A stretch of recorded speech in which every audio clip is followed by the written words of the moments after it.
Hi everybody, so my name's Ben Surridge. I work at the Lancaster Environment Centre at Lancaster University. And firstly, really a big thank you for volunteering to take part in the Big Windermere Survey. So I'm part of the team that's helping to organise the survey. So what I wanted to do in this short video is just step us through the process of collecting a water sample. So all of you have volunteered really kindly to take samples from Windermere and from some of the streams and the lakes that flow into Windermere. And so I'm just going to talk us through how to collect that sample using the same type of process that we would do in university research. So you'll all be given a sample pack looking something like this. If you haven't already got it, we'll be providing details of where you can collect these. And if you're collecting a sample from the lakeshore or from a riverbank, you'll be also given a sample bucket like this on the end of an extension pole. And if you're collecting a sample from a bridge, so using a bridge to collect a sample from a river and a stream, you'll have a sample bucket attached to an end of a rope with a weight on it. And I'll cover a little later today how to use this to collect a sample from a bridge. So when we collect a sample from a lake or a river, what we really want to do is to make sure that sample doesn't change before we can analyse it in the laboratory. And there's two ways we'll do that as part of the survey. Firstly, we'll keep the samples in the dark within one of these insulated envelopes. And secondly, we'll keep the sample cool. And to do that, we'll use some freezer packs. So in your sample packs, you'll see 2 freezer packs. And on the night before the survey, these need to go into your freezer, ideally lying them flat. Okay, so just before you leave the house, select a sample, we'll need one of these freezer packs in each of the 2 envelopes. Just put them in there. Don't use the red strip at this stage to seal the envelope. Just fold it over and put it into your sample packs. Okay, so just before you leave your house to collect a sample, you need to check hands and our forearms to make sure we have no cuts and grazes. If you do have any of those, please make sure that they're well covered with plasters. And anybody who's involved in collecting a sample will need to wear gloves on both hands. So you'll find gloves in the sample packs. Take out a fresh glove and make sure anybody who's involved is wearing gloves on both hands.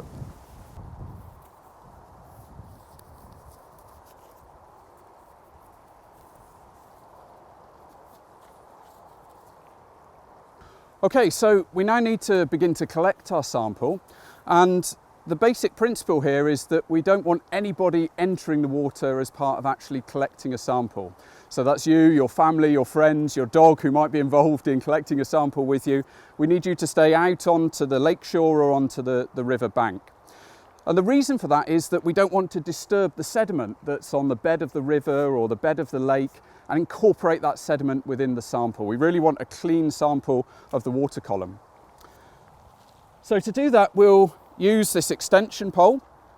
So if you just gently unscrew it and extend the pole and then retighten it, you'll be able to reach approximately 2 meters away from the river bank or from the lake shore to collect a sample.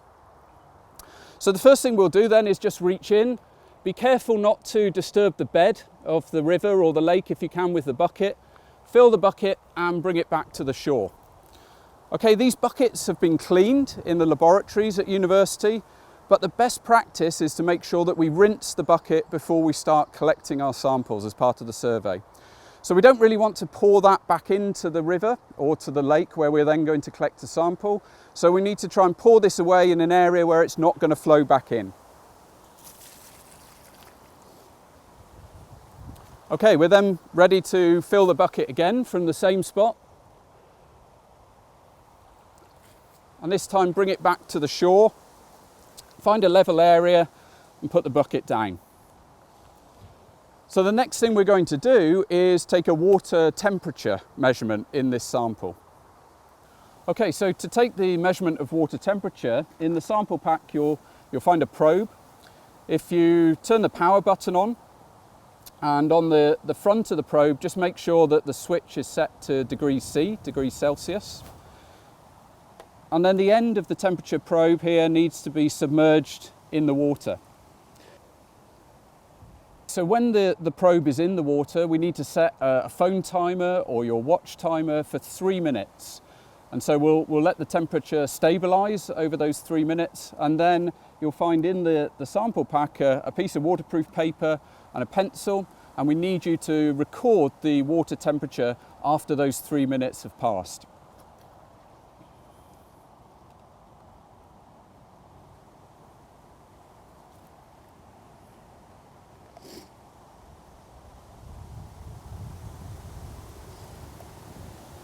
And then make sure this paper and the pencil go back into your sample pack. Okay, so once we've made our water temperature measurement, this sample then needs to be poured away again. And then we'll refill the bucket from the same spot a third time. And again, for that third time, you'll actually pour that sample away. And then we're happy with 3 rinses that the sample container is then ready for the collection of an actual sample. So again, we go into the same spot. This is a 4th time now, and now we're going to collect a sample for our actual survey work. Again, return that to a nice stable area of the shore. So the first thing that we need to do is fill 2 large bottles that you'll find in your sample packs. So if we take them out, unscrew the top, try and make sure that no dirt, no mud or silt gets into the bottle. And we just look to pour directly from your bucket into the sample bottle. And you're looking to fill this all the way to the top. Try and exclude any air from the top of the bottle. And then securely fit the cap. Don't over tighten it, but make sure that it's secure. And that's our first sample collected. Okay, so we're just going to fill our second large bottle with sample from the bucket. So it may be that you need to refill the bucket with some new sample. Just put the cap on the large bottle. And then as before, we'll just come back with our bucket and collect from the same place some fresh sample. And bring it back to the shore to carry on with the processing.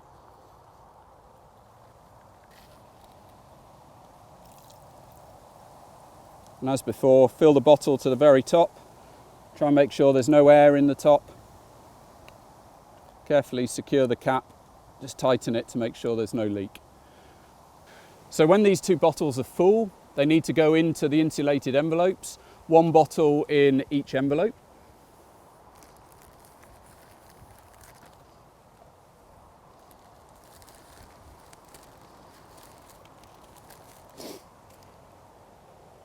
So the next stage when the 2 bottles are full is to take the 2 centrifuge tubes that you find in your pack with the blue caps.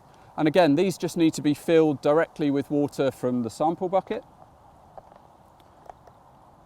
So if we unscrew the cap, again, take care not to get this cap dirty if you can. Just put it on maybe the lid of your sample pack, and then just pick up and pour in sample directly from the bucket. Again, you're looking to make sure the tube is completely full, no air in the top, and then carefully secure the cap of the centrifuge tube. Exactly the same process for the second centrifuge tube with its blue cap. Unscrew, take care to keep that clean, and then just pour directly from the bucket into the centrifuge tube. Filling to the top, try and exclude any air, and then carefully secure the cap. And these 2 centrifuge tubes with their blue caps are then ready to go into our insulated envelopes.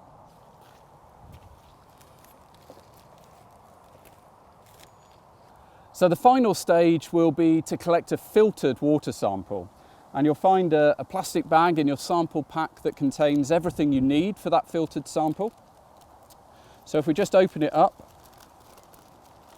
you'll find a centrifuge tube, this time with an orange cap, and this is for our filtered sample. You'll also find a syringe, and you'll find a number of syringe filters that we'll use for the filtration. So the first thing to do will be to take the syringe out of its sample pack. Just be careful with the waste. We don't want that within the environment, so make sure that's back into your sample pack. Okay, so to collect our filtered sample, the first thing to do is put the syringe just below the water surface and gradually pull up the plunger to draw up sample into the syringe, and do that all the way until the syringe is full. Be careful not to pull the plunger too hard, otherwise it will come out of the top of the syringe.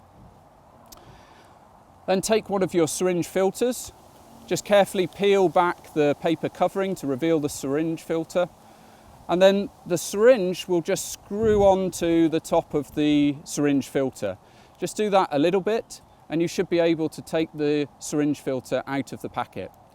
Just carefully put the packet away in your sample box, and then we just need to gradually tighten the syringe filter a little. Don't over tighten it, otherwise we'll break the connection to the syringe. We then need to just push a few mils of the sample through, but notice that's just going to waste. We're not collecting a sample, we're just doing that to make sure we clean out anything from the syringe filter.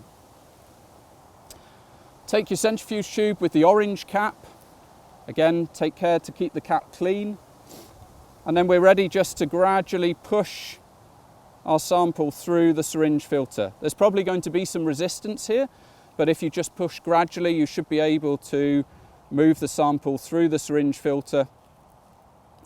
And again, we're looking to fill the centrifuge tube all the way to the top and exclude any air.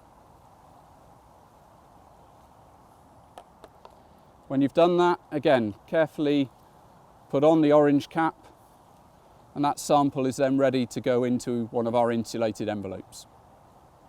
Okay, so it may be that you need to put some more sample into your syringe in order to fill the centrifuge tube. And if you do need to do that, it's important that we don't push the syringe filter into the bucket and draw sample up through the syringe the wrong way, okay? So what you would need to do is to unscrew the filter, put that somewhere clean, and then put some more sample into your syringe. Reattach the syringe filter, and then you're good to continue filtering your sample into the centrifuge tube. Okay, so as I said, it will be that there's some resistance when you're pushing the sample through the syringe filter, but if it's really becoming impossible to get sample through the filter, if the filter is getting completely clogged, you'll find some spare filters within your sample pack. And the way to do this then is to just unscrew the old filter that's now clogged. Keep that somewhere safe. Go to your sample pack. Take out a new filter. Again, peel back the paper covering. Attach the syringe by screwing it down. Just tighten it a little. Again, if it's a new filter, just a few mils to waste, and then you can continue to collect your sample into the centrifuge tube now with a new filter. Okay, so once the filtered sample's collected in this orange cap centrifuge tube, that can also go into our insulated envelope. And so within those envelopes, we should now have 2 large bottles, 2 centrifuge tubes with blue caps, and 1 centrifuge tube with an orange cap. Once we've done that, we're ready now to seal our envelopes to keep the samples as cool as possible in there. So now's the time to actually remove the red strip from the top of the envelope. Again, be careful to make sure that the red strip goes into your sample box.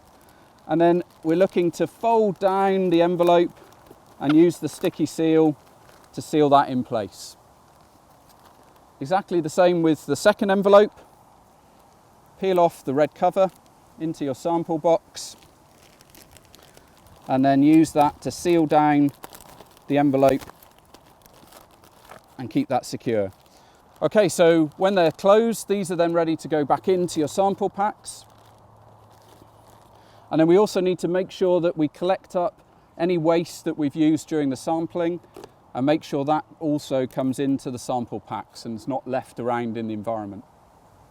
Okay, so when everything is back into the sample packs, we're then ready to remove our gloves. And there's a process here to follow to make sure that you minimise any potential risk of contaminating your skin.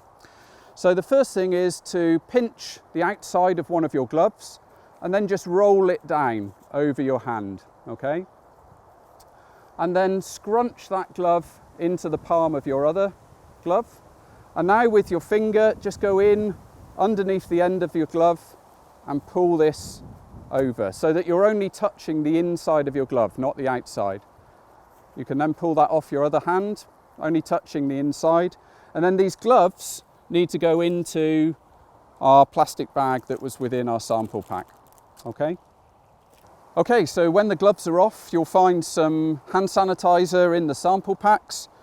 Just use some of this, rub it all over your hands, allow it to dry in the air.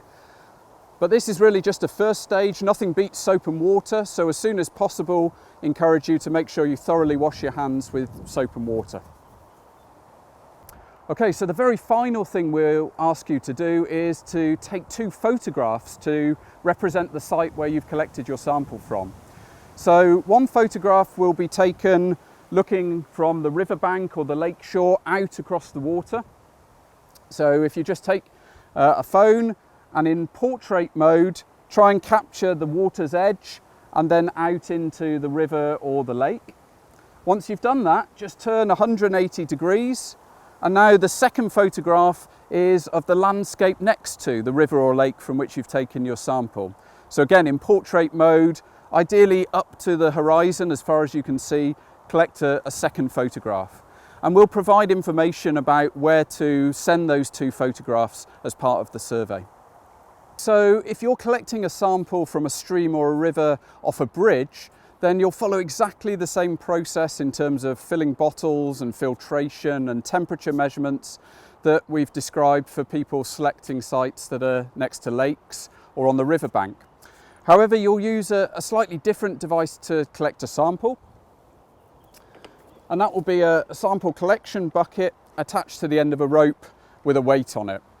And what you need to do really is try and sample from the downstream side of the bridge from a river or a stream.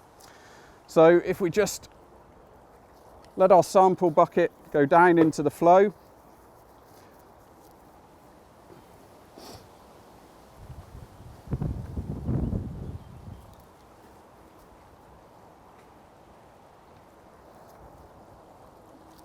we can allow the sample bucket to fill